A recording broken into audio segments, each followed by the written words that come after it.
Umuulan-ulan man, hindi pa rin mawawala ang init ng panahon. Totoo yan, Kuya Kim. Swimming ang sigaw ng ilan sa ating mga kapuso. Pero ang ilan naman na ayaw mainitan. Aba, pagkain ng malalamig na dessert ang sagot dyan.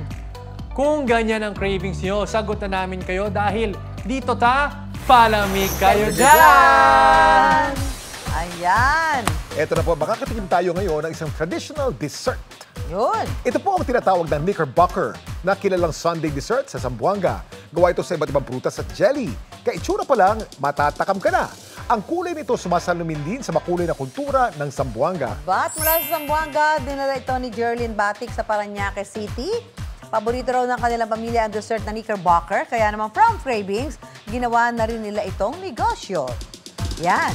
Ngayong gabi mga kapuso, malalaman at matitikpan na natin ang pinagmamalaki ng Zamboanga na knickerbocker. Ayan. Makakasama natin si Jerlyn Batik. Welcome sa Dapat Alam Mo. Yan, hello. Jerlyn. Hello Yan. po. Jerlyn, ano yung mga sangkap na kailangan sa paggawa ng knickerbocker? Ito, mga nakikita natin, may mga sariwang prutas at may mga jelly. Yes, Mami Sue. Actually, yung ingredients talaga dito are really fresh fruits, jellies, and lalo na yung mangga, banana, and watermelon. Sige, gawa And tayo. meron din Gawa tayong tayo. ice Okay. cream. Yes. Ayan, may ice cream talaga. Opo, yun po yung toppings. So, ito para imimix mo lang. Walang lulutuin na dito, no? Ay, wala na. po.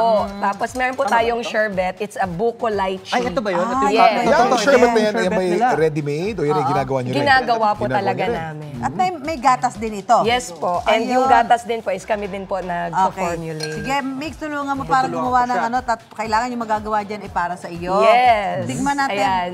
Tikman natin niya. Sige, habang gumagawa sila, titikim tayo, ha? May, Okay, may mga para ginawa masarap. na kayo Yes kanina, Jen. po. Pwede na. Ito ice cream, yung Yes nasa babaw. po. Strawberry flavored ice cream. May tanong po ako, maliban dito sa mga prutas na nakahain tulad ng tong saging, may mango at tayo dito, tsaka melon, ano pa yung mga Watermelon. pwedeng gamitin na sangkap dito sa Masarap, inyong Susan. putahe na ito? Actually, pwede din po yung avocado. Avocado? Yes. Ay, mga fruit in season. Yes po. Papaya. Hindi pa po namin na-try yung papaya. Buko, Ayan. pwede buko? Yes, pwede po yung buko. Melon. Yeah, pwede din po yung melon. Yeah. We Strawberry. tried the melon. Yes, strawberry. talaga. Ano pagkakaiba nito sa ordinaryong halo-halo? Oo nga. Yung halo-halo po kasi is yung mga sangkap niluluto sa sugar. And then at the same time, meron po siyang yelo. Bakit knickerbocker? Ano ibig sabihin nun? Yan, yung knickerbocker po kasi is para siyang yung sa New York na ano, parang informal pan. So parang ito naman, it's informal halo-halo. Informal na- halo-halo. Ano, Parang napansin ko kapatid lamang? ng halo-halo. Yes Ganon, po. kapatid Sa ng pagtikim ko halo-halo. lang, ang napansin ko, hindi siya katamisan. Oo ha? Yes nga, po. yun At nga. ang mga ingredients siya puro fresh. Yes po. Hindi mga minatamis. Yes po. Kakaiba. Kaya hindi nakakaumay. Hindi nakakaumay. Diba? Nakakaumay Magkano ka yung ganito yung size na kung kinakain ko? Yung 16 ounce po is 95 Yung kaya and the 22 ounce is 120.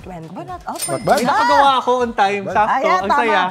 Ayan, nakagawa ako. Ayan, ng Kuya Kim, knickerbocker. nako, marami pa tayong kakainin pero kala pa rin natin ang trabaho. Sige. Yes. And here Maraming salamat, Jerlyn, sa pag-share mo sa amin ng iyong knickerbocker. Ang sarap. Pagkasarap, kailangan matikman po ninyo ito. Sarap Ngayon, naman tag-init, chill lang kayo at huwag painitin ang ulo. Palamig kayo dyan! Yan! yan. Jam!